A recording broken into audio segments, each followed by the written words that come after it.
అందరికీ నమస్కారం. సంస్కృతి సంపద యూట్యూబ్ ఛానల్ తరపున అందరికీ స్వాగతం.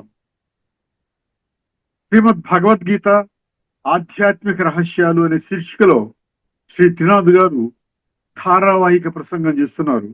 వారి ధారావాహిక ప్రసంగంలో ఈరోజు 658వ ప్రసంగం చేస్తున్నారు. శ్రీ త్రినాథ్ గారికి స్వాగతం. నమస్కారం అండి. ఓం శాంతి. శ్రీమద్ భగవద్గీత ఆధ్యాత్మిక రహస్యాలు ఈ యొక్క కార్యక్రమాన్ని వీక్షిస్తున్నటువంటి సోదర సోదరిమణులందరికీ కూడా హార్దిక స్వాగతం, సుస్వాగతం, నమస్సుమాంజలి. ముందుగా మనము ధార్మికము ఆధ్యాత్మికము ఈ విషయంపై మనము మరొక ముఖ్యమైనటువంటి అంశాన్ని మీ దృష్టికి తీసుకుని వస్తున్నానండి. మామూలుగా ప్రపంచంలో నోబెల్ ప్రైజ్ ఎవరికి ఇస్తారు చెప్పండి? నోబెల్ ప్రైజ్ అని చాలా గొప్ప బహుమానంగా మనం భావిస్తాం. ఎవరికి ఇస్తారు? అందరికి ఇవ్వరు కదండి. ఏదో కొన్ని కోట్ల రూపాయల ప్రైజ్ ఇస్తారు వాళ్ళకి. ఎవరైతే ప్రైజ్ ఎవరికైతే ఇస్తున్నారో వారికి కొన్ని కోట్ల రూపాయలు ఇస్తారు. అర్థమైందండి? ఏం చేస్తున్నారంటే వాళ్ళు ప్రపంచానికి తెలియనటువంటి విషయము, వారికి మాత్రమే తెలిసినటువంటి విషయము, ఏదో ఒక సబ్జెక్టు, ఫిజిక్స్ అంటారు, కెమిస్ట్రీ, లేకపోతే రకరకాల మెడికల్ సైన్స్ అని, ఇంకోటి అనండి, శాంతి గురించి అనండి, ఏదైనా అనండి, పీస్ ప్రైజ్ అంటారు. ఈ విధంగా వారికి మాత్రమే తెలిసినటువంటి విషయాన్ని ప్రపంచానికి ఎవరైతే చెప్తారో ఇది కరెక్ట్ విషయము, ఇది ప్రపంచానికి తెలియదు, ఈ విషయాన్ని పలానా వ్యక్తి చెప్పారు, ఇంకా ఎవరు కూడా చెప్పలేదు ఇటువంటి విషయాన్ని, కాబట్టి పలానా దాంట్లో సబ్జెక్ట్లో వీరికి నోబెల్ ప్రైజ్ ఇద్దాము అంటారు. కొంచెం స్పష్టంగా బుద్ధినేత్రాన్ని తెరుచుకుని అర్థం చేసుకోండి. ఇదే లాజిక్ని మనము ఆధ్యాత్మిక జగత్తులోకి అప్లై చేద్దాం. భగవంతుణ్ణి మనం పరమ సత్యము అన్నాం. దేనికోసం పరమ సత్యం అన్నాము? సత్యమైన విషయాలు భగవంతుడి దగ్గర మాత్రమే ఉన్నాయి. ప్రపంచమంతా అసత్యం అనే కదండి. ఒక్క భగవంతుడు తప్ప ప్రపంచమంతా అసత్యమే, మిగతాదంతా అసత్యమే. ఏక్ భగవాన్ హి సత్య హి అంటాడు హిందీలో. God alone is absolute truth అంటారు ఇంగ్లీష్లో. భగవంతుడు పరమ సత్యము అంటారు. అందుకనే ఒక భగవంతుని యొక్క ధ్యానము చేస్తూనే ఈ శ్లోకాన్ని బృహదారణ్యక ఉపనిషత్తులో 1:3:28లో అసతోమా సద్గమయ, నేను సత్య మార్గములో ఉన్నాను తండ్రి, నన్ను సత్య మార్గం బోధించు. ఇప్పుడు అక్కడ నోబెల్ ప్రైజ్ పుచ్చుకున్నటువంటి మనిషి ఆయన ప్రపంచానికి అందించాడు. అందించడంతోనే నోబెల్ ప్రైజ్ వచ్చింది. అందించకుండా నాకు గొప్ప విషయం తెలుసును కానీ నేను ఎవరికి చెప్పను అంటే నోబెల్ ప్రైజ్ ఇచ్చేవాళ్ళ? ఇప్పుడు అదే విధంగా భగవంతుడి దగ్గర మొత్తం అంతా జ్ఞానం అంతా ఆయన దగ్గర ఉంది. సృష్టి యొక్క ఆది మధ్య అంతిమం యొక్క జ్ఞానం ఆయన దగ్గరే ఉంది, ఇంకెవ్వరి దగ్గర లేదు. ఆయన చెప్పలేదనుకోండి, దానివల్ల ఉపయోగం ఏంటండి? మీ దగ్గర ఉండి ఉపయోగం ఏంటండి అని అడగచ్చు భగవంతుని మనం. మీకు అన్నీ తెలుసు నన్ను అన్నారు, గీతలో చెప్పారు, సర్గాణం ఆదిరంతశ్చ మధ్యం చైవాహం అర్జున అన్నారు కదా. సృష్టి యొక్క ఆది మధ్య అంతిమం నాకు ఒక్కడికే తెలుసును అంటున్నారు కదా. వేదాహం సమతీతాని వర్తమానాని చ అర్జున భవిష్యాని చ భూతాని మాంతు వేద నకశ్చన. జరిగిపోయిన కాలము, వర్తమాన కాలము, భవిష్యత్ కాలాల యొక్క సృష్టి మొత్తము నాకు తెలుసును, కానీ ప్రపంచంలో ఎవరు నా గురించి తెలుసుకోలేరు అని 7:26లో చెప్పారు కదా. అహమాత్మా గుడాకేశ సర్వభూతాశయ స్థిత అహం ఆదిశ్చ మధ్యం చ భూతానాం అంత ఏవచ. ఆ విధంగా సృష్టి సమస్త మానవ జాతి యొక్క ఆది మధ్య అంతిమం తెలుసునన్నారు కదా. వాళ్ళు తెలుసునున్నప్పుడు మీలోనే దాచుకుంటే ఎలాగండిది? మీలోనే దాచుకుంటే దానివల్ల ప్రయోజనం ఏమిటి? మీకు అన్నీ తెలుసునన్నప్పుడు, మీకు అన్నీ తెలుసును అన్న సంగతి మాకెలా తెలుస్తుంది? మీరు చెప్తే కదా తెలిసేది. ఇదన్నమాట విషయము. అందుకనే భగవంతుడు వచ్చి ఈ విధంగా చెప్తున్నాడు కాబట్టి ఈ విషయాలు మీ అందరి దృష్టికి తీసుకుని రావడం జరిగింది. భగవంతుడు వచ్చారా, నిజంగా వస్తారా, ఇటువంటి ఆశ్చర్యకరమైన మాటలు మాట్లాడకుండా కొన్ని లక్షల మంది దేని ఆధారంగా సృష్టి రహస్యాలు తెలుసుకున్నారు. ప్రపంచంలో ఎవరి దగ్గర లేనటువంటి రహస్యాలు వీళ్ళ దగ్గర ఎందుకున్నాయి? ఎవరు వీరు ఎవరి నుండి తీసుకున్నారు? ఈ విషయాన్ని మనం ఎందుకు తీసుకోకూడదు అనేటువంటి ఒక ఆలోచన మీకు వచ్చినట్లయితే మీరు కూడా ఖచ్చితంగా పరమాత్మ దగ్గర ఉన్నటువంటి సంపూర్ణ ఆధ్యాత్మిక జ్ఞానము అది మీరు కూడా పొందుతారండి. అందులో ముఖ్యంగా 4 విషయాలు మనం ఇప్పటికీ అనేక మార్లు అనుకున్నాం. నేను ఎవరిని, పరమాత్మ ఎవరు, కాలచక్ర రహస్యము, తర్వాత కర్మ సిద్ధాంతము. ఈ 4 విషయాలు భగవంతుడు ప్రత్యక్షంగా ప్రపంచంలో ఎంత ఉన్నతమైనటువంటి విశిష్ట వ్యక్తి అని మీరు అనుకున్నా కూడా వారికి కూడా తెలియని విషయాలు భగవంతుడు వచ్చి మనకి చెప్తున్నాడు. దాని ఆధారంగానే ఈ యొక్క శ్రీమద్ భగవద్గీత ఆధ్యాత్మిక రహస్యాల కార్యక్రమం నడుస్తుంది. ఈ చర్చ, ఇటువంటి ఆలోచన మనకు ధార్మిక జగత్తులో జరగదండి. ఇక్కడ ఫుల్ స్టాప్ పెడదామండి. ఇప్పుడు మనము 18వ అధ్యాయంలోని 67వ అత్యంత ముఖ్యమైనటువంటి శ్లోకాన్ని మనం చర్చించుకుంటున్నాం. ఇదం తేనా తపస్కాయ నా భక్తాయ కదాచన నచా శుశ్రూషవే వాచ్యం నచమాం యో అభ్యసూయతి. ఇందులో ఏవైతే మూడు వర్గాలు ఉన్నాయి, తపస్సంపన్నుడు కానివాడు ఒక వర్గము, భక్తుడు కానివాడు రెండో వర్గము, అదేవిధంగా నా శుశ్రూషవే అంటే నా మాట వినడానికి ఇష్టము లేనటువంటి వాడు, నా పట్ల ఒక సేవా భావము లేనటువంటి వాడు. ఈ మూడు వర్గాల గురించి చెప్పుకున్నాం. ఈ మూడు వర్గాల వాళ్ళకి కూడా నేను చెప్పేటువంటి జ్ఞానము బోధించకండి. మీ సమయాన్ని వృధా చేసుకోకండి, మీ సంకల్పాలు వృధా చేసుకోకండి, మీ శక్తుల్ని వృధా చేసుకోకండి, మీ ధనాన్ని వృధా చేసుకోకండి అని భగవంతుడి యొక్క ఆదేశం అండి. ఇది 4వ వర్గంలో కూడా మనం ఏం చెప్పాడు? అభ్యసూయతి అన్నాడు. అభ్యసూయతి, అది కూడా మనము కొన్ని శ్లోకాలు కూడా చర్చించుకున్నాం. దాని గురించి కూడా చర్చ జరిగింది. 9వ అధ్యాయంలోని మొదటి శ్లోకము, 9వ అధ్యాయంలోని 11వ శ్లోకము, 16వ అధ్యాయంలోని 18వ శ్లోకం, 18వ అధ్యాయంలోని 71వ శ్లోకము, ఇవన్నీ కూడా మనం తెలుసుకున్నాము. ఇప్పుడు మరొక 2 శ్లోకాలు, అద్భుతమైనటువంటి శ్లోకాలు మీ ముందు ఉంచబోతున్నానండి. గీతా శ్లోకాలు 2, ఉపనిషత్ మంత్రాలు 2. ఈ 2 ఉపనిషత్ మంత్రాలు, 2 ఉపనిషత్ శ్లోకాలు, ఈ 2 గీతా శ్లోకాలు మీకు ఎంత స్పష్టతనిస్తున్నాయి అంటే, ఈ యొక్క విషయాల ఆధారంగా మీరు సత్యతని గుర్తించగలుగుతారు. ఎప్పుడు గుర్తించగలుగుతారు? బుద్ధి నేత్రాన్ని తెరుచుకుంటే. అంధవిశ్వాసంలో మీరు ఏమి తెలుసుకోలేరు. ఎప్పట్లాగా ఎలాగున్నారో అలాగే ఉంటారు. ఇవన్నీ 650 ఎపిసోడ్స్ అయినా కూడా అవన్నీ ఈ చెవితో వింటారు, ఈ చెవితో విడిచిపెడతారు. ఇదేదో ప్రసంగం బాగుందండి, బాగానే చెప్తున్నాడు, ఏదో అంటారు. దానివల్ల మీకు ఉపయోగం లేదు, ఇంకెవరికి ఉపయోగం లేదు. ప్రపంచ పరివర్తన జరగదు, మీ ద్వారా ప్రపంచ పరివర్తన జరగదు. అర్థమైందండి? అందుకని కాస్త బుద్ధి నేత్రాలు తెలుసుకోండి. సత్యత, ధర్మం మార్గంలో భగవంతుడు మనకి ఏ మార్గంలో తీసుకుని వెళ్తున్నాడో ఆ మార్గంలో ప్రయాణించడానికి ప్రయత్నం చేయండి. అందుకని ఇక్కడ దోష దృష్టి అన్నాడు. దోష దృష్టి అంటే మామూలు దోష దృష్టి కాదండి. నేను తెలుసుకోను, తిరస్కార భావము, అర్థమైందండి, చులకన భావము, భగవంతుడి పట్ల ఒక ఏహ్య భావము, అర్థమైందండి. ఇవన్నీ ఇటువంటి భావాలు పెట్టుకుంటావు కాబట్టి అభ్యసూయతి అన్నాడు. అందుకని గీతలో రెండు పదాలు ఉన్నాయి. ఒకటి అనసూయవే అంటాడు, ఒకటి అభ్యసూయంతే అంటాడు. అంటే 2 వ్యతిరేక పదాలండి. అనసూయవే అంటే ఎటువంటి దోష దృష్టి లేకుండా ఉన్నటువంటి వాళ్ళు, అర్థమైందండి, వాళ్ళు పరమాత్మని పొందుతారు అంటాడు. అర్థమైందండి. ఈ అభ్యసూయతే అన్నటువంటి వాళ్ళు పరమాత్మని పొందరు. అర్థమైంది? పరమాత్మని ఏ విధంగా పొందుతారు అనేది మనకి ఈ ఉపనిషత్తు 2 మంత్రాలు కూడా మీ దృష్టి తీసుకుని వస్తారు. ఒకసారి జాగ్రత్తగా ముందుగా ఈ 2 శ్లోకాలు చాలా ముఖ్యమైన శ్లోకాలు. ఈ ఒక్క ఎపిసోడ్లో మీరు ఈ మంత్రాలు, ఈ శ్లోకాలు తెలుసుకుంటే మీ జీవితంలో చాలా పరివర్తన వచ్చే అవకాశం ఉంటుందండి. ఇది సువర్ణ అవకాశము, ఇప్పుడు లేకుండా మరెప్పుడు కూడా లేదు. సో 3వ అధ్యాయంలోని 31వ శ్లోకం. అర్థమైందండి? ఈ 3:31, 3:32 చెప్పబోతున్నాను. ఇదేంటంటే రిజల్ట్ విశ్లేషణ అన్నమాట. ఏంటి తెలుసుకుంటే దోష దృష్టి లేకుండా ఉంటే ఎటువంటి ఫలితము, దోష దృష్టి ఉంటే ఎటువంటి ఫలితం, ఇది ఫలితాల విశ్లేషణ ఈ 2 శ్లోకాల్లో ఉంది. 3:31 కర్మయోగంలో, 31, 32. దోష దృష్టి ఉన్న వారికి, దోష దృష్టి లేని వారికి లభించే ఫలితాల తేడాను, రెండిటి మధ్య భేదాన్ని ఈ 2 శ్లోకాల్లో భగవంతుడు ఈ 2 శ్లోకాల మాధ్యమంగా అద్భుతంగా వర్ణించడం జరిగిందండి. నిత్యం అనుతిష్టంతి మానవ, చూడండి, మానవ అన్నాడు అక్కడ. మానవ అన్నాడు అంటే మనుషులే.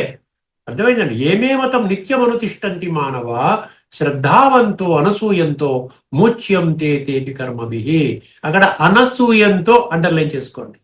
అసూయ రహితముగా అంటే సంపూర్ణ బలిహారి బుద్ధితో, ఎటువంటి దోష దృష్టి లేకుండా. అక్కడ అనసూయంతో అండర్లైన్ చేసుకోండి. అసూయ రహితముగా అంటే సంపూర్ణ బలిహారి బుద్ధితో, ఎటువంటి దోష దృష్టి లేకుండా, సంకుచిత భావము, సంశయ భావాలతో అవన్నీ లేకుండా, పరిపూర్ణ విశ్వాసముతో, భగవంతుడు పరమసత్యము, వారి మాటలు పరమసత్యము అన్న భావముతో అర్థం చేసుకోవడం అనమాట. ఏమే మతం నిత్యం అనుతిష్టంతి మానవ శ్రద్ధావంతో అనసూయంతో, రెండు చెప్పాడు అక్కడ. ఒకటి శ్రద్ధ అన్నాడు, ఒకటి అసూయ రహితం అన్నాడు. వారు సర్వ కర్మ బంధనాల నుండి సంపూర్ణంగా విముక్తి చెందుతారు అంటున్నాడు. అర్థమైందండి? చాలా జాగ్రత్తగా వినండి. ఇది అద్భుతమైనటువంటి 2 శ్లోకాలు మీ దృష్టికి. ఇందులో ఏముందండి? అనసూయంతే, అనసూయంతో, అనసూయంతో అని ఉంది. ఇప్పుడు దీని మీనింగ్ ఏంటి? ఎవరైతే దోష దృష్టి లేకుండా, అంటే అనసూయంత అంటే ఎటువంటి దోష దృష్టి లేకుండా పరమ శ్రద్ధతో నా ఈ శ్రీమతాన్ని, ఏమే మతం అన్నాడు కదా, మే అంటే నా యొక్క, మతం అంటే నా యొక్క మతము, నా యొక్క జ్ఞానము, నేను చెప్పేటువంటి ఈ మతము, అభిప్రాయము, నా విద్య, ఇదంతా శ్రీమతము అంటాడు. అందుకని శ్రీమద్ భగవద్గీతలో మొదటి పదము శ్రీమతము. అర్థమైందండి? అర్థమైందండి? పరమ శ్రద్ధతో నా ఈ శ్రీమతాన్ని నిరంతరము ఎవరైతే అనుసరిస్తారో, దోష దృష్టి లేకుండా పరమ శ్రద్ధతో నా ఈ శ్రీమతాన్ని నిరంతరము ఎవరైతే అనుసరిస్తారో, ఆచరిస్తారో, అనుభవంలోకి తీసుకొని వస్తారో, వారు సమస్త కర్మబంధనాల నుండి విముక్తులవుతారు. ఇది 3:31. ఇది అనసూయంత. ఇప్పుడు అభ్యసూయంత చూసుకుందాం. ఎందుకంటే మనకి చెప్పాడు కదా, ఈ దోష దృష్టి ఉన్న వాళ్ళకి చెప్పకండి. ఇక్కడ అనసూయంత వాళ్ళకి చెప్పండి అని అర్థం అనమాట. దోష దృష్టి ఉన్న వాళ్ళు ఏవి? అది 3:32 వినండి. ఇప్పుడు దోష దృష్టి గలవారు అంటే ఏంటి? 18:67లో ఉన్న విషయాన్ని ఇది బలపరుస్తుంది, సమర్థిస్తోంది.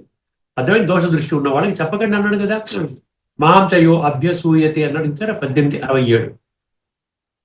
ఏత్వేతదభ్యసూయంతో నానుతిష్టంతి మే మతం సర్వజ్ఞాన విమూఢాంస్తాన్ విద్ధి నష్టాన చేతస.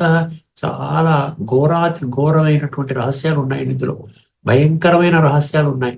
తర్వాత మీరు చాలా పశ్చాత్తాపడవలసిన వస్తుంది ఈ యొక్క రహస్యాలు తెలుసుకుంటే. ఇది చాలా భయంకరంగా చెప్తున్నాడు అన్నమాట. సర్వజ్ఞాన విమూఢ అన్నాడు, తర్వాత విద్ధి నష్టాన అచేతస అన్నాడు. ఈ 2 తెలుసుకోవాలి. సర్వజ్ఞాన విమూఢ, తర్వాత విద్ధి అంటే తెలుసుకోమని, నష్టాన అచేతస అన్నాడు. ఈ విషయాన్ని కొంచెం చాలా క్షుణ్ణంగా అర్థం చేసుకునే ప్రయత్నం మనం చేద్దాం. అర్థమైందండి? ఇదేమంటున్నాడు? ఏత్వేతద్ అభ్యసూయంతో నా అనుతిష్టంతి మే మతం, నా అనుతిష్టంతి, వాళ్ళు దీనిని అనుసరించరో, మే మతం నా యొక్క మతాన్ని, అభ్యసూయంతో అబ్జెక్షన్స్ పెట్టుకొని, విశ్వాస రాహిత్యముతో, శ్రద్ధా రాహిత్యముతో, సంశయాలతో కూడుకొని, దేహభ్రాంతిలో కూరుకుపోయి, అర్థమైంది? సత్య అసత్యాల విచక్షణ కోల్పోయినటువంటి వర్గం అన్నమాట ఇది. అర్థమైంది? నా మతం ఇది అనుసరించరో, ఏతదభ్యసూయంతో నా అనుతిష్టంతి మే మతం. ఏమవుతారంటే వాళ్ళు సర్వజ్ఞాన విమూఢ అని చెప్పేశాడు భగవంతుడు. సర్వజ్ఞాన విమూఢ విద్ధి నష్టాన్ అచేతసః. దాన్ని మనం ఇంకా పూర్తిగా డీటెయిల్డ్ గా మనము అర్థం చేసుకుంటూ ప్రయత్నం చేద్దామండి.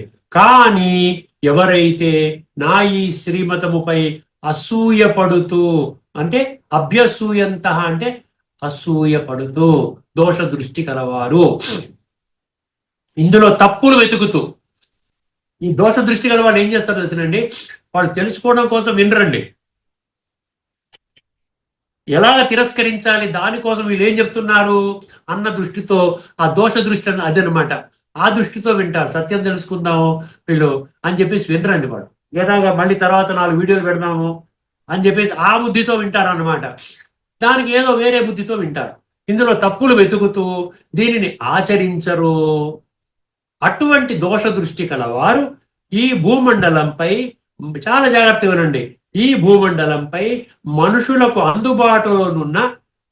అందుబాటులోనున్న సమస్త జ్ఞానములో నిష్ణాతులైనప్పటికీ, ప్రపంచంలో ఎన్ని శాస్త్రాలు ఉన్నాయి, ఎన్ని ధార్మిక గ్రంథాలు ఉన్నాయి, మీరు ఏదైనా అనుకోండి, ఆధ్యాత్మికం, ధార్మికం అనండి, వైదికం అనండి, పురాణాలు అనండి, ఈ ఇతిహాసాలు అనండి, అన్ని ప్రపంచంలో అన్ని ధర్మాలకు చెందిన అన్ని కూడా నా కంఠోపాఠంలో ఉన్నాయి. నేను థరోగా ఉన్నాను, ప్రపంచాన్ని కదిలించేస్తాను, ఎటువంటి ప్రశ్నకైనా సమాధానం చెప్తాను, ఇంత జ్ఞానం నాలో ఉన్నది అన్నటువంటి వాడికి కూడా ఆ విధంగా సమస్త జ్ఞానములో నిష్ణాతులైనప్పటికీ వారు ఆధ్యాత్మిక జగత్తులో అజ్ఞానులుగానే పరిగణింపబడతారు. 100% దీనికి కారణం చెప్తున్నాడు. 100% నేను దేహము అన్న భ్రమ లేక భ్రాంతిలో జీవిస్తున్న కారణముగా వారు స్వర్గము అనబడే అతి త్వరలో భగవంతుడి చేత స్థాపన కాబడే సత్య త్రేతాయుగాలలోకి ప్రవేశించే సువర్ణ అవకాశాన్ని కోల్పోతున్నారు. ఎంత డేంజర్ గా ఉంది చూసారా? ఇది చాలా జాగ్రత్తగా ఆలోచించవలసిన విషయం అండి ఇది. అంటే వారి జీవితాలను వారే స్వయముగా నాశనము చేసుకున్న వారు అవుతున్నారు. దానికి ఎవరు కారణం కాదు. మన బుద్ధి వక్రించింది, బుద్ధి నేత్రాలను తెరుచుకోవడం లేదు, భగవంతుడు చెప్పిన మాటలు మనకి అర్థం కావడం లేదు. అందువల్ల వక్ర బుద్ధితోనే జీవితాన్ని ఆ విధంగా గడుపుతాము, జీవితాన్ని అదే విధంగా చాలించడం కూడా జరుగుతుందండి. అర్థమైందండి? అటువంటి దోష దృష్టి కల వారికి అభ్యసూయులకు చాలా జాగ్రత్త వినండి, గీతాతత్వ జ్ఞానాన్ని బోధించకూడదని స్వయముగా భగవంతుడే ఆదేశించటము జరిగింది. భగవంతుడే ఆదేశిస్తున్నారు. సర్వజ్ఞాన విమూఢాంస్థాన్ అన్నాడు చూసారా? సర్వజ్ఞాన విమూఢాన్. మళ్ళీ ఇక్కడే ఉన్నాడు, విద్ధి నష్టాన్ అచేతసహ అన్నాడు. విద్ధి నష్టాన్ అచేతసహ. చాలా జాగ్రత్తగా వినండి, ఈ యొక్క విషయాలు మీకు స్పష్టంగా అర్థం కావాలి. ఈ పదాలలో లోతైన అర్థాన్ని, ఈ పదాల యొక్క లోతైన అర్థాన్ని, బుద్ధినేత్రాన్ని జాగృతి చేసుకుని అర్థం చేసుకుంటే కానీ అర్థం కాదండి. అంధవిశ్వాసం అర్థం కాదు. బుద్ధినేత్రాన్ని తెలుసుకోండి చాలా స్పష్టంగా. ఇప్పుడు మనం విశ్లేషణ చేయబోతున్నాం. ఈ సర్వజ్ఞాన విమూఢాన్ అంటే ఏమిటి, విద్ధి నష్టాన్ అంటే ఏమిటో మనం తెలుసుకోబోతున్నాం. ఇది 2 పదాలు. సర్వజ్ఞాన విమూఢ అంటే ఏముందంటే 2 పదాలు ఉన్నాయి. ఒకటి ఏమో సర్వజ్ఞాన, వర్తమాన ప్రపంచంలో మనుషులకు అందుబాటులో ఉన్న, చెప్పాను కదా, సమస్త జ్ఞాన విషయాలు ఏవైతే ఉన్నాయో, లౌకిక జ్ఞానము, వైదిక జ్ఞానము, ఆధ్యాత్మిక జ్ఞానం ఏవైతే ఉన్నాయో, దీని ఏమన్నాడు, సర్వజ్ఞాన అన్నాడు. తర్వాత ఏమన్నాడు, విమూఢాన్ అన్నాడు. విమూఢాన్ అంటే ఏమిటి, పూర్తిగా మోహములో మునిగిపోయిన వారు. మోహం అంటే ఏంటి? మోహం అంటే ఏంటి? దైహిక భ్రాంతి, దేహాభిమానము, ఆత్మ అనేటువంటి ఆత్మ జ్ఞానము లేనటువంటి వాళ్ళు అనమాట. వివేక శక్తి కోల్పోయిన వారు. వివేకం అంటే ఏమిటి? విచక్షణ శక్తి, విచక్షణ జ్ఞానము, ఏది ధర్మము, ఏది అధర్మము, ఏది సత్యము, ఏది అసత్యము, ఈ విచక్షణ జ్ఞానము కోల్పోయిన వారు. సర్వజ్ఞాన విమూఢానంటే సమస్త జ్ఞాన విషయాలలో వివేకము అంటే ధర్మాధర్మ విచక్షణను కోల్పోయి మూర్ఖముగా ఆలోచించేవారు. సర్వజ్ఞాన విమూఢాన్ని. ఇదనమాట అర్థం దీన్ని. వర్తమాన సమాజంలో అనేకులు లౌకిక చదువులు, బాగా హైయెస్ట్ లెవెల్ చదువులు ఉంటాయి, లౌకిక చదువులు, పెద్ద పెద్ద డిగ్రీలు పొంది తమకు తాము చాలా అద్భుతమైన జ్ఞానులము అని భావించినప్పటికీ చూడండి, ఆ విధంగా భావించుకుని తప్పులేదండి, ఎవరికి వాళ్ళు భావించుకోవచ్చు. భావించినప్పటికీ భగవంతుడి దృష్టిలో వారు సర్వజ్ఞాన విమూఢులుగా పరిగణింపబడవచ్చు. జ్ఞానాన్ని వాడుకోకపోతే అది లౌకికమే కానివ్వండి, అలౌకికమే కానివ్వండి, ఆధ్యాత్మికమే కానివ్వండి, జ్ఞానం ఉన్నది, దాన్ని నేను జీవితంలో ఆచరించట్లేదు అంటే దానివల్ల ఉపయోగం లేదండి. అందుకనే భగవంతుడు ఆ విధంగా సర్వజ్ఞాన విమూఢులుగా ముద్ర వేయడానికి అవకాశం ఉన్నది అంటున్నాడు. పరిగణింపబడవచ్చు అంటే పాసిబిలిటీ ఉంది అంటున్నాడు. ఇంకొంచెం ముందుకు వెళితే, ఎందువలన దోష దృష్టి అంటే అసూయ. ఎవరైతే భగవంతుడి సృష్టి నియమాలను నిరసిస్తారో, సృష్టి నియమాలు చాలా ఉన్నాయి, మనం చెప్పుకున్నాం కదండి. సృష్టి నియమాలు ప్రతి 5000 సంవత్సరాల కాలచక్రం తిరుగుతుంది. ఆత్మ అవినాశి, పరమాత్మ అవినాశి కాబట్టి ఇది ఆగదు, ఇది ఇండెఫినెట్ తిరుగుతుంది. కర్మ సిద్ధాంతము, ఎవడు ఎటువంటి కర్మలు చేస్తే వాడికి ఫలితం పొందవలసిందే. భగవంతుడు ఈ కర్మలు, ఒకటికి మంచి జన్మ, ఇంకొకటి తక్కువ జన్మ, ఈ విధంగా అందులో భగవంతుడు ఇంటర్ఫియర్ అవ్వడు. భగవంతుడు ఈశ్వరీయ జ్ఞానము, రాజయోగాన్ని బోధిస్తాడు. దాని ప్రకారంగా మన జీవితము ఆ విధంగా మనకి మనమే తయారు చేసుకుంటాము. చివరికి సంస్కారాలు పరివర్తన చేసుకున్నవాడు స్వర్గంలోకి వెళతాడు, లేనివాడు వెళ్ళడు. అర్థమైందండి? ఎవరైతే భగవంతుని సృష్టి నియమాలు ఏవైతే ఉన్నాయో దీనిని నిరసిస్తారో, ఈశ్వరుడి జ్ఞానము మరియు విజ్ఞానాన్ని తప్పుపడతారో, వారి బుద్ధి మలినమైపోతుంది. బుద్ధి అంతా మలినం అంటే ఏంటి? చెత్త. బుద్ధి అంతా చెత్తతో నిండిపోయి ఉంది. బుద్ధి శుద్ధంగా లేదు, పరిశుద్ధంగా లేదు. అర్థమైందండి? దీనికి ఏకైక కారణం ఆత్మజ్ఞానము లేకపోవడము. ఆత్మజ్ఞానము లేకపోవడము. ఒక మనిషికి సైన్స్ కానీ, హిస్టరీ కానీ, ఇంకేదన్నా కానీ, కంప్యూటర్ సైన్స్, ఇంకోటనండి, ఎస్ట్రానమీ, లేకపోతే బిజినెస్ సైన్స్, ఎంబీఏ అంటున్నారు కదా, ఇలా అన్ని లౌకిక విషయాలు, ఇతర జ్ఞానాలు తెలిసి ఉండవచ్చు. కానీ 3 విషయాలు మనకు తెలియాలండి. ఇది లేకపోతే దానివల్ల ఉపయోగం లేదు. ఏదైతే జ్ఞానం ఉందో కేవలం పొట్టపోషించుకోవడానికి కాస్త ఉద్యోగం దొరుకుతుంది తప్ప ఆధ్యాత్మికంగా 1 సెంటీమీటర్ కూడా 1 మిల్లీమీటర్ కూడా ఎదగవండి. అర్థం చేసుకోండి. 3 ప్రశ్నలకు ఆన్సర్ కావాలి. నేను ఎవరిని అంటే మనకు ఆత్మజ్ఞానం ఆధ్యాత్మిక జగత్తులో మనకు అర్థమైంది. ఇప్పటి వరకు ధార్మిక జగత్తులో అర్థం కాలేదు. తర్వాత నా తండ్రి ఎవరు? పరమాత్మ. దాని ఆన్సర్ కూడా దొరికింది. ఇప్పుడు నా కర్తవ్యం ఏమిటి? అది కూడా మనకి ఆధ్యాత్మిక జగత్తులో నా కర్తవ్యం ఏంటి? మంచి కర్మలు చేసుకోవడం, శ్రేష్టమైన కర్మలు చేయటం, భగవంతుని మార్గంలో నడవటం, భగవంతుని శ్రీమతాన్ని జీవితంలో అనుభవించడం, ఆచరించటం, ధారణ చేయటం. ఈ మూల జ్ఞానం తెలియకపోతేనండి, ఈ 3 ప్రశ్నలకి జ్ఞానం తెలియకపోతే మిగిలిన జ్ఞానం అంతా శూన్యంతో సమానం అంటున్నాడు. మిగిలిన జ్ఞానం ఉన్నా ఒకటి లేకపోయినట్టు. దానివల్ల 1 జన్మకి ఏదో పుట్టపోషించుకోవడానికి మీకు పనికొస్తుంది తప్ప మీ ఆత్మని శుద్ధి చేయడానికి పనికిరాదు. నిర్ణయాత్మక శక్తిని కోల్పోవడం అంటే, నిర్ణయాత్మక శక్తి అంటే ఏంటి? బుద్ధిని వాడుకోలేమండి. విచక్షణ జ్ఞానం పోతుంది. పరిశీలన శక్తి, power of discrimination, power of judgement, power decision making అంటారు సరే, ఇవన్నీ ఇటువంటి శక్తులే ఉండవండి. ఏదేదో చేసుకుంటాం, దైహిక సుఖాల కోసం, ఇంద్రియ సుఖాల కోసం ఏదో నిర్ణయాలు తీసుకుంటాం. తప్పుడు నిర్ణయాలు, మోస్ట్లీ తప్పుడు నిర్ణయాలు అవుతాయి. తర్వాత మనం ఏం పొందలేము అనమాట.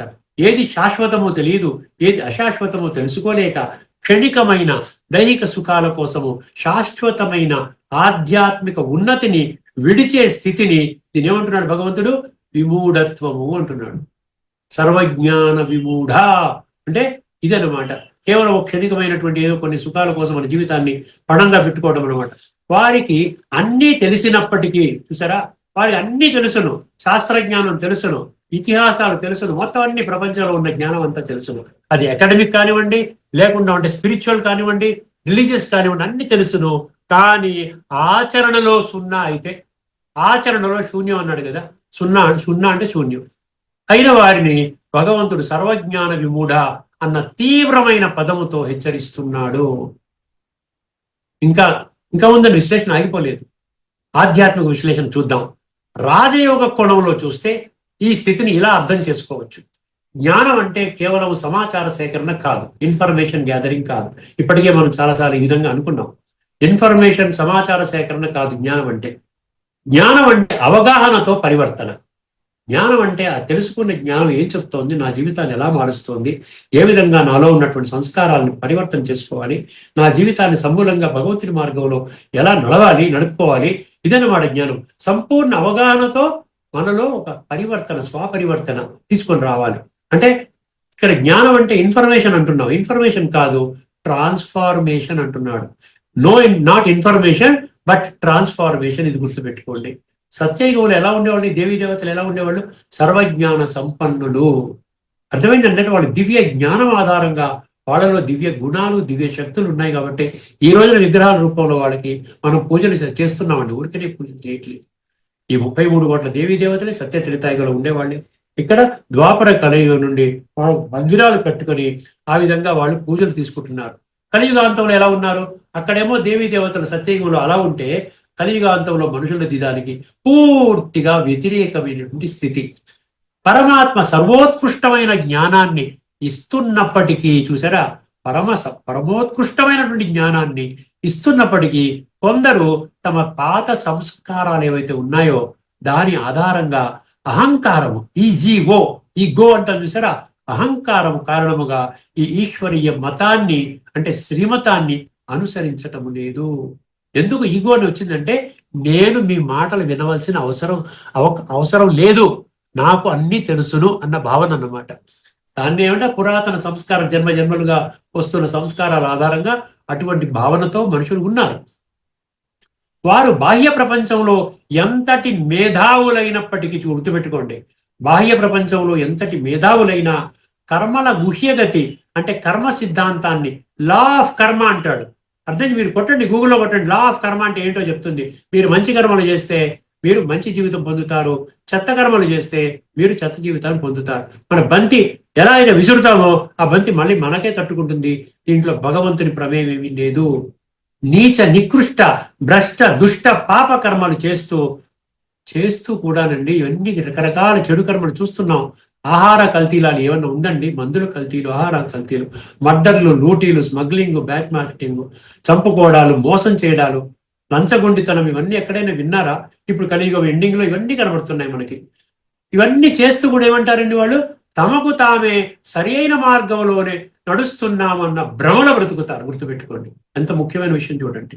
అందుకే పరమాత్మ అటువంటి వారిని ఏమన్నాడు? అచేతస అంటాడు. అచేతస అంటే ఏంటి? బుద్ధిహీనులు. చేతస అంటే మనసు, బుద్ధి. అచేతస అంటే అది లేనటువంటి వాళ్ళు, అంటే ఉన్నా కూడా ఉపయోగించుకోలేనటువంటి వాళ్ళు, బుద్ధిహీనులు. మరియు నష్టాన్ అన్నాడు కదా, విద్ధి నష్టాన్ అచేతస అన్నాడు. ఇదన్నీ భయంకరమైన మాటలండి. ఇది మనం నిజంగా సత్యంగా గుండెల్లో బాకుల్లా గుర్చుకుంటే మన జీవితంలో పరివర్తన వస్తుంది. నష్టాన్ అంటే తమకు తాము నాశనం చేసుకుంటున్నారు. వాళ్ళ జీవితాన్ని ఎవరు నాశనం చేయట్లేదు, తమకు తామే వాళ్ళు నాశనం చేసుకుంటున్నారు. ఈ విధంగా భగవంతుడు మనకి హెచ్చరిస్తూ ఉన్నారు. అర్థమైందండి? ఇప్పుడు సారాంశంలో ఈ 2 శ్లోకాల యొక్క సారాంశాన్ని తీసుకోగలిగితే, సర్వజ్ఞాన విమూఢ అంటే కేవలం చదువు రాని వాడు అని కాదు. అర్థమైందండి? చదువు రాని వాడు అని కాదండి సర్వజ్ఞాన విమూఢ అంటే. భగవద్గీత ఏం చెప్తోంది? భగవద్గీత అంటే భగవానువాచ 574 శ్లోకాల్లో చెప్తున్నాడు కదా. శ్రీ భగవానువాచ భగవానువాచ, స్వయముగా భగవంతుడు పలికిన మహావాక్యాలు ఈ ప్రపంచంలో 2వ గ్రంథంలో లేదండి. గుర్తుపెట్టుకోండి. భగవద్గీత ప్రకారము భగవంతుని దివ్య ఆదేశాలను, సృష్టి నియమాలను, దివ్య ఆదేశాలు, ఎన్ని ఆదేశాలు ఇస్తున్నాడు చూసారా? ఇవన్నీ నియమాలు ఎన్ని ఇస్తున్నాడు? కర్మ సిద్ధాంతం, ఇవన్నీ కూడా ఇన్ని నియమాలను, ఈ నియమాల్లో ఉన్న పరమసత్యాన్ని తిరస్కరిస్తూ అహంకారముతో ఆధ్యాత్మిక వివేకాన్ని, ఆధ్యాత్మికంగా వెళితేనే వివేకం వస్తుందండి. లేకపోతే మనం వివేకం అనుకుంటాం కానీ అది స్థూల వివేకము. అందుకని ఇక్కడ ఆధ్యాత్మిక వివేకాన్ని పూర్తిగా కోల్పోయిన అజ్ఞాని అని అర్థం అంట. సర్వజ్ఞాన విమూఢ అంటే ఏం చెప్పండి? చివరికి ఏం తేల్చాడండి? అజ్ఞాని అని తేల్చాడు. అర్థమైందండి? ఇక్కడితో మనం ఈ చర్చని ముగించుకుందాం. తదుపరి ఎపిసోడ్లో మీకు ఏదైతే నేను చెప్పాను చూసారా, 2 ఉపనిషత్తు మంత్రాలు తీసుకుని రాబోతున్నాను. ఇది కూడా అద్భుతంగా ఇదే విషయాలని ఏ విధంగా, ఎలాగ మనం పరమాత్మ ప్రాప్తి పొందాలి, ప్రాప్తి పొందలేము, మాకు భగవంతుడు అక్కర్లేదు అన్న వాళ్ళకి ఎందుకు చెప్పాలి, వాళ్ళకి మనం చెప్పకూడదు అని భగవంతుడు చెప్పినటువంటి ఆదేశాన్ని స్పష్టం చేస్తున్న విషయము తదుపరి ఎపిసోడ్లో మనము చర్చించుకోబోతున్నాం. అర్థమైందండి? ఇక్కడితో మన యొక్క చర్చని ముగిస్తున్నానండి. అంతవరకు సెలవు. అందరికీ నమస్కారం. లోకా సమస్త సుఖినో భవంతు. ఓం శాంతి. శ్రీమద్ భగవద్గీత ఆధ్యాత్మిక రహస్యాలు అనే శీర్షికలో ధారావాహిక ప్రసంగం చేసిన శ్రీ త్రినాథ్ గారికి ధన్యవాదాలు. నమస్కారం అండి.